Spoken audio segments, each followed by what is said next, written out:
আসসালামু আলাইকুম এভরিওয়ান, আমি সীমা আরও একটি নতুন ব্লগ নিয়ে আপনাদের মাঝে চলে আসলাম। আশা করি আগের মতোই আজকের ব্লগটিও আপনাদের দেখতে ভালোই লাগবে।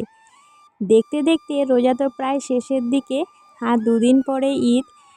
সবার কেনাকাটা শুরু হয়ে গিয়েছে, আমাদেরও তো কেনাকাটা শুরু এবং শেষ দুটোই, আর কিছু কিছু কিনলেই হয়তো হয়ে যাবে। তো আপনাদের মাঝে আমি শপিং ব্লগটা শেয়ার করে উঠতেই পারছিলাম না, আর পুরো পরিবারের আমার শপিং ব্লগ যদি একসঙ্গে শেয়ার করি তাহলে আপনাদের দেখতেও ভালো লাগবে না, তাই ভাবলাম ছোট ছোট করে একটু শেয়ার করি আপনাদের মাঝে।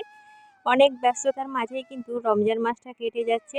চলুন দানিশের পাপা দানিশের জন্য কি কি ড্রেস নিয়ে এসছে সেগুলো দেখানো যাক। দানিশের জন্য রেগুলার ইউজের জন্য একটা ট্র্যাক স্যুট, তারপর রেগুলার ইউজের একটা হাফ প্যান্ট, আর তিনটে নিয়ে এসেছিলো ফুল হাতা টি শার্ট, আর একটা নিয়ে এসেছিলো হাফ হাতা টি শার্ট। এই যে সাদা টি শার্টটা দেখলেন, এটা তো আমার ভীষণ পছন্দের, আর তার সাথে প্যান্ট পরার জন্য কিন্তু এই ফুল প্যান্টটাও নিয়ে এসেছিলো। শুধু টি শার্ট পরলেই কি হবে, ফুল প্যান্টটাও দেখতে কিন্তু ভীষণ সুন্দর ছিল।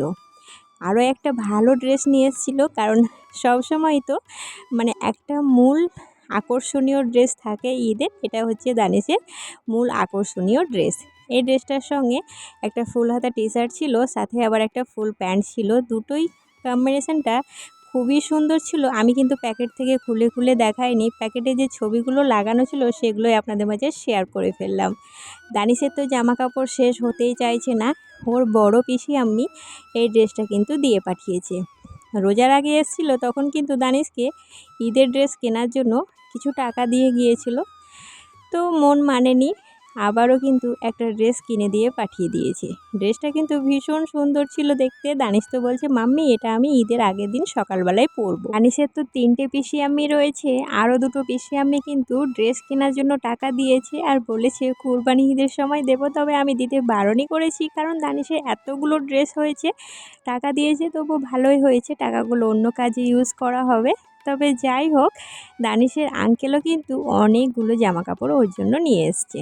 প্রথমেই দেখালাম একটা পাঞ্জাবি সাদা কালারের, এটা কিন্তু ওর দোকান থেকে ও তৈরি করে নিয়ে এসছে। পাঞ্জাবিটা দেখতে ভীষণ সুন্দর ছিল। আমার তো মনে হয় ঈদের শপিংয়ে যদি একটা পাঞ্জাবি না থাকে তাহলে তো ঈদটা ইনকমপ্লিটই থেকে যায়, কারণ ঈদের দিন ঘুম থেকে উঠে প্রথমেই কিন্তু নামাজ পড়তে যেতে হয়, আর এই পাঞ্জাবিটা পরেই ও নামাজ পড়তে যাবে। সাথে কিন্তু একটা পায়জামাও নিয়ে এসেছিলো, তবে সেটা শেয়ার করাই হয়নি। এবার দেখাবো জুতো। ড্রেসের পাড়া তো শেষ। এই যে জুতোটা দেখছেন, এই জুতোটা কিন্তু দেখতে ভীষণ সুন্দর ছিল। তার সাথে আবার একটা হোয়াইট কালারের জুতো নিয়ে এসেছিলো, দুটোই কিন্তু ভীষণ সুন্দর ছিল। আর এবার দানিশের হোয়াইট কালারের কিন্তু ঈদের 3টে ড্রেস রয়েছে, সবগুলো ড্রেস জুতো ভীষণই সুন্দর ছিল। আবার একটা ঘড়িও নিয়ে এসেছিলো, ছোটো বাচ্চার এই ঘড়িটা দেখতে ভীষণ কিউট লাগছিল, সাথে আবার লাইটও ছিল, তাই আরও বেশি কিউট লাগছিল। এবার যে ড্রেসটা দেখাবো এটা হচ্ছে দানিশ ও দাদু বাড়ি থেকে পেয়েছে, আমার আব্বু ওকে এটা দিয়েছে। এই ড্রেসটাও ভীষণ সুন্দর, এটা তো আমি নিজে পছন্দ করে নিয়েছিলাম, কারণ আমি যখন বাবার বাড়ি থেকে এসেছিলাম তখনই আব্বু কিছু টাকা দিয়েছিল বাজার করার জন্য, আর আমি সেখান থেকেই কিন্তু এটা নিয়ে এসেছিলাম। এটাও কিন্তু ভীষণ সুন্দর ছিল, আমার তো এটা বেশ ভালো লাগছিল। ওপরে একটা ব্লেজার ছিল, ভিতরে একটা ফুল হাতা শার্ট ছিল, সব মিলিয়ে মিশিয়ে ভীষণ সুন্দর ছিল। কালারটাও কিন্তু ভীষণ মিষ্টি ছিল, আমার তো ভীষণ পছন্দ হয়েছে। আপনাদের কেমন লেগেছে দানিশের শপিং ব্লগটা অবশ্যই কিন্তু কমেন্ট করে জানাবেন। আর এবার ঈদে কার কটা জামা হলো সেটাও কিন্তু কমেন্ট করে জানাবেন। আমার দানিশ সোনা বাবারটা তো 11টা ড্রেস হয়েছে, তার সাথে 3টে জুতো হয়েছে। ভিডিওটি এখানে শেষ করলাম, সবাই ভালো থাকবেন, সুস্থ থাকবেন, আল্লাহ।